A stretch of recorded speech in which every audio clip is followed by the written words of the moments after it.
Today I'm going to talk about race strategies and race preparation, pre-race routine, I guess, what I've done over the years, and just some tactical things in the surf. Okay, as far as competition day, nutrition is always an important factor. I mean, if you're racing throughout the day, nutrition should never be underestimated. You always got to have the right fuel in your body.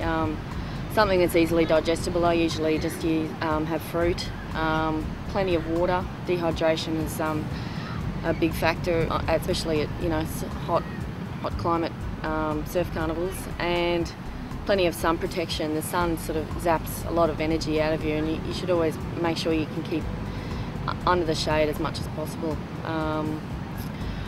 Regarding your equipment on competition day, it's always important, I think, to have spares, so have spare bungs.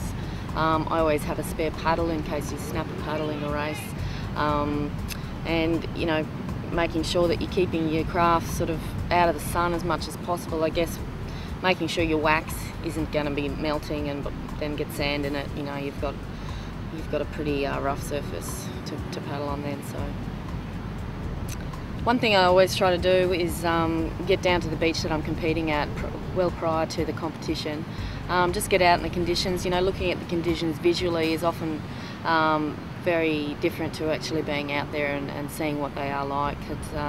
Every beach is different, and before you're going to go and race in the conditions, you want to test them out so what the bottom of the ocean's doing, if there's good runouts or if there's banks, and just get out there. Yeah, familiarising yourself with the conditions is always going to make racing a lot easier, as opposed to if you just rock up down the beach one day and you haven't been in it before. So the most important factor of any racing in the surf is knowing the conditions that you're going to be competing in and knowing your arena.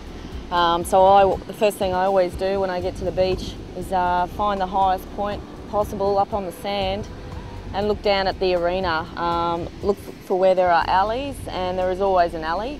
And coming back in, knowing where the best waves are breaking, knowing your landmarks on the beach in relation to your finish line. Once you have a fair idea of what the conditions are, in the morning, you've always got to keep an eye on it, checking every hour. The conditions change all the time.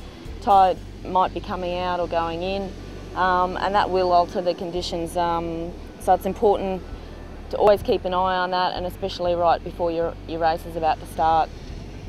If I'm in a swim situation, I'll always check the bottom, because there are certain alleys that will give you a better run out, and in a big surf, the quickest way out is along the bottom of the ocean. It's where all the water's rushing back out, and if you can find an alley like that, get in it, it's going to make your racing a whole lot easier.